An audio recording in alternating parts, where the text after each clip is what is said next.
Hey y'all, welcome back to my channel. Today I'm so excited to share with you this cool, true summer seasonal color palette makeup tutorial. This is a color palette that is very close to my natural coloring, but I find it a little hard to work with because sometimes if I go too cool, too muted, things can feel a little flat and lifeless. Today I'm sharing with you how to create more of a cool toned muted makeup look that still feels bright, lively, warm without going orange. Let's get super cozy and get right into this video. Base makeup is already on. As a cool or true summer, you want to do your base makeup in whatever feels right to you. The ideal finish to stick within the overall essence of the color palette is going to be as close to a natural finish. So depending on you and your skin type, you might want to take your foundation slightly more on the dewy luminous side if your skin is more balanced to dry, and if you are more balanced to oily, then a soft matte finish. But you want your skin to look as much like your skin as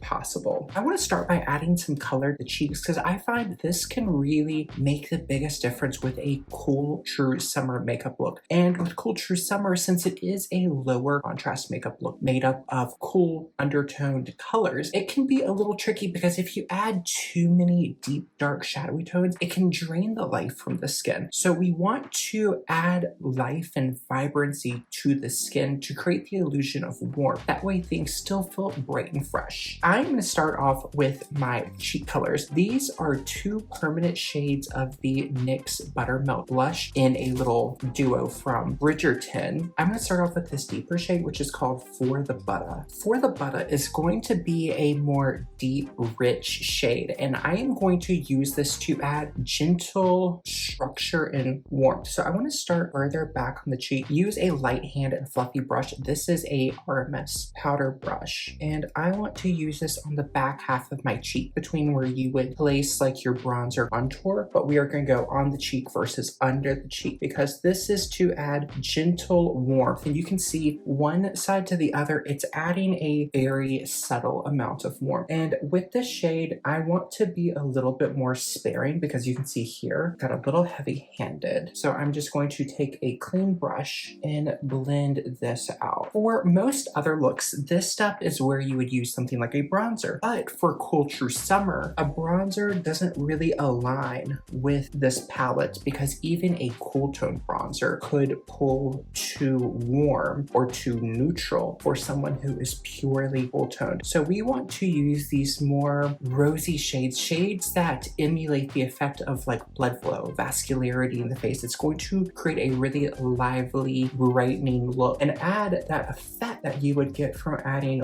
warmth to the skin, but by way of adding what looks like healthy blood flow to the skin. Whatever you have left on your brush, you want to go here in the top of the forehead because this is going to be like our faux sunburn. And again, that is just going to add that lively brightness. I'm going to take my residual over the bridge of my nose. This is going to add a break in the light down the center of the face. So again, this is going to add dimension and structure. Same thing on the chin and a little bit on the top lip. Some people like to take their bronzer shade and run it through their crease. So I'm going to use a very faint amount of this shade and run it high in my socket line. Where sometimes we would run a bronzer on the lower lash line, I'm not going to do that with this step because it could be too much of that berry red tone in the eye area, and draping that shade along the upper and lower lid could feel a little sickly. I'm just going to wipe my brush off on a clean towel and blend it over because I applied a little too much here. I really enjoy these NYX blushes, but they are so pigmented. You need just a teeny tiny amount, and I'm going to build up this side. So what I love about this little trick with adding this more rich blusher shade to my eye look is it's going to almost create that effect because a lot of people with more of a cool undertone, sometimes in the upper lid, especially on more fair complected skin tones, you might notice a little bit of a redness here. This is going to recreate that effect but make it a little bit more intentional, a little bit more beautiful looking on the skin. Without getting too deep into the eyes, I want to add my lip color, and this is just going to again help add brightness and contrast to the face. For my lipstick, I'm going to be using the Anastasia Satin Lipstick in the shade Rose Dream. When you're looking for your shade and you want to find a your lips but brightening shade, what I like to do is I like to pinch my forefinger and find the shade that this turns. So you can see I'm in that same ballpark, but the shade is slightly more rich in color and it's a little bit brighter. Where the flush part of my fingertip, when I pinch it, it turns almost like a more muted raspberry shade. I want my lip and cheek to be a little bit more of a lively version because again, we want to add that healthy glow before we add our more cool toned neutrals, because this is going to add that liveliness that's going to make your makeup feel fresh and beautiful any time of year. And it's also great because you're using some of the colors that are naturally occurring within your own body and skin, that it's going to make this look seasonless and occasionless. So you could wear this running errands or you could wear this to an evening event. It's really, really versatile. We are going to leave our lip color here for now. For eyeshadow, I'm going to be using the Morphe 6-pan eyeshadow palette in Cyber Chrome. Inside, you have a really gorgeous assortment of cool neutrals. And this palette, for me in my everyday coloring, because my natural coloring is a light summer. My hair is like a really dark, ashy blonde, and in the sun, it goes slightly lavender. Like in the sunlight, my hair almost has this type of reflect, especially where the light hits it, where it's starting to lose pigmentation and go slightly gray. So this color palette on its own is a little too cool toned for me as a light summer. I can make it work, but it's going to be a little bit more dramatic. If you're someone who is more truly cool toned, this is going to be a great everyday palette for you. I'm gonna start off with this more satin metallic called Pink Sink. Using a large flat packing brush, I'm going to tilt my chin up, look down into my mirror, and I am going to press this right over my eyelid. And you can take this as far as you want. I'm gonna take it just to meet where I applied the blush in the socket. And you can see, even though the shade looks quite rosy in the palette, next to that blush shade, this almost goes really cool and icy. But that's the magic of adding a warming shade to your look, because it can make these more frosted, icy shades look a little bit more lively. Now I'm gonna go to the matte, like a concrete shade, and this is called Unplugged. Using that large flat brush I used just a moment ago, this is BK Beauty A503. I'm gonna pick up a little bit, tap it off, look straight ahead into my mirror, keep my eye relaxed, tilt the brush slightly up, and I'm going to pat right in between where the shimmer shade and the blush shade I just applied meet. This is going to act as my depth and contour shade. And I'm gonna gently pat it just to add some structure, and then I can softly buff to smoke and diffuse the shadow. And you can really take this as far as you want, but for me, for every day, especially with the contrast from the hair, this is gonna give me that really nice smoky halo to the eye. And once you add mascara and liner, it is gonna feel so timeless and beautiful.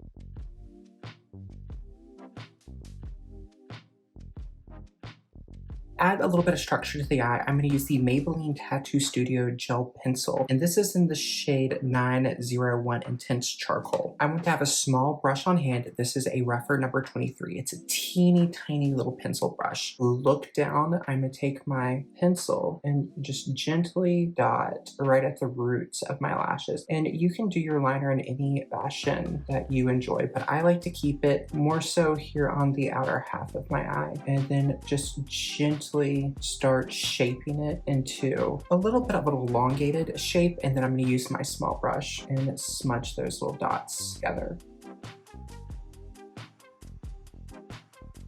Get it as close to the shape that you want it, and then don't worry about making it perfect. We're gonna go ahead and do the other side. Once you have on both eyes, now you want to take your deepest shade. You could use either of these two deeper shades. I want this to feel slightly warmer, or as warm as I can take this color palette. So instead of going for the gray, I am going to go for the matte brown, which is called Private Cookies. And I'm gonna use that small brush, tap off the excess, tilt my chin up, and I'm gonna focus mostly at the root of my lash and gently coerce into the shape that I want, and then taper back in towards the center of my lash line. And that's just going to ground and lift the eye ever so slightly. Now, completely optional, you can take this in a few different shapes that you want. I want to add a little bit more dimension and also further soften the inner portion of the liner. So I am going to use the middle sparkle shade, which is called Crossed Wires. And I'm just going to use my index finger finger, tilt my chin up again, look down into my mirror, and right over the center of the eye, I'm going to press, and then whatever I have left, I'm going to tap towards the inner corner to brighten the eyes. And it's just going to add this really fun airy light effect. And if you want to, use a clean finger and further soften over this outer edge so you have a little bit more of a gradation into the deeper shade. Completely optional, I like to use a rich blue eyeliner to brighten my waterline. It's just going to make the color of my eyes pop, and it's also going to make the whites of my eyes look a little bit whiter. This is the Sephora Collection Colorful Eyeliner Pencil in the shade My Boyfriend's Jeans.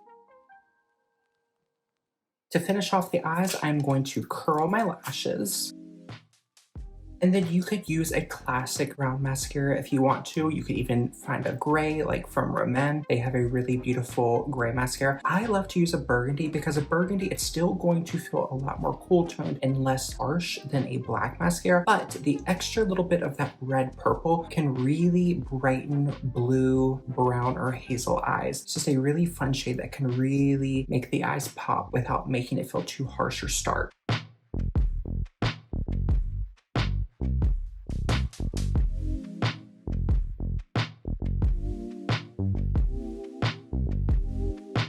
Here is our finished eye look. I want to add a little bit of highlight just to add more dimension to this front cheek. I'm going to use the ColourPop Super Shot Highlighter in the shade Monster. And I'm just going to use that same brush I used a little bit ago for the blush shade. I'm going to focus this here on this front ball and use this as almost like a backdrop for my central blush shade. You can also take a little bit here over the tip of the nose and on the bridge just to add dimension. Go back to my little NYX blush duo. I'm going to use the brighter shade Getting Butter. Because again, it's quite pigmented. We already have some of the richer shade on, but this is going to go here a little bit more on the front cheek.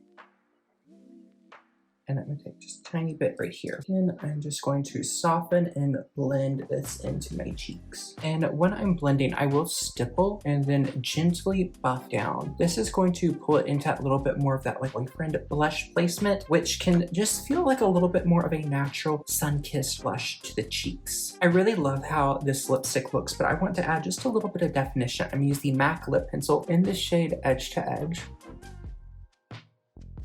Edge to Edge is such a great shade, and it's one of those lip pencils that no one really talks about. It's more of a berry blue-based pink that straddles the line between being a little bit more saturated or vivid and something that's a little bit more muted. It's really dependent on your skin tone, but if you're like me and you have more of a soft, slightly muted skin tone, then this shade will pull a little bit brighter, which is great for anchoring some of these brighter shades. A little finishing touch I want to make is going back to my Morphe palette and using that shade Pink Sink, and I am going to use the tiny brush I used to smudge out the liner. I'm going to look up and I want to tuck this shade just here on my lower lash line. The residual liner is going to add a little bit of depth to the shade, but it's going to just help tie everything together.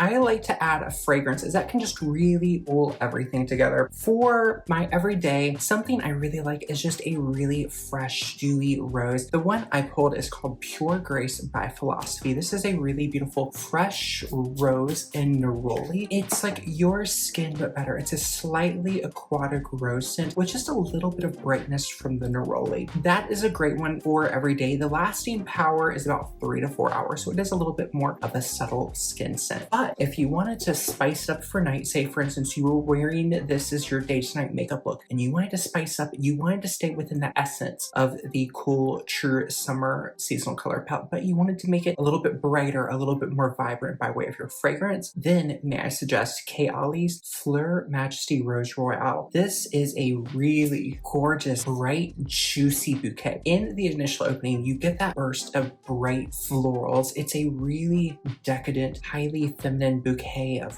rose, a little bit of like magnolia, peony. So you get this really beautiful, decadent bouquet of flowers, but there's also a really juicy hair note that just adds this nice vibrancy to it. A little bit of like a slightly citrus burst to add that little fruity, playful zing. And then it dries down to a really beautiful, comforting musk base that just kind of clings onto those floral notes and makes them last. You could wear this any time of year, but I love this for those warm nights where you just want to be be fun, sexy, and girly. That is going to conclude my full true summer makeup look for 2026. Let me know, is this a look that you want to try out? Have you tried or heard any of these tips before when you're playing with some of these cooler undertones? I know for me, when I've tried making looks, sometimes it can feel a little too gray, a little too lifeless, and these are some of the tricks I found that have really helped me make these colors just feel a little bit more lively, vibrant, and rich. Until we see each other again, I hope you're taking care of yourself wherever it is you're in the world, and I will see you later. Bye, y'all.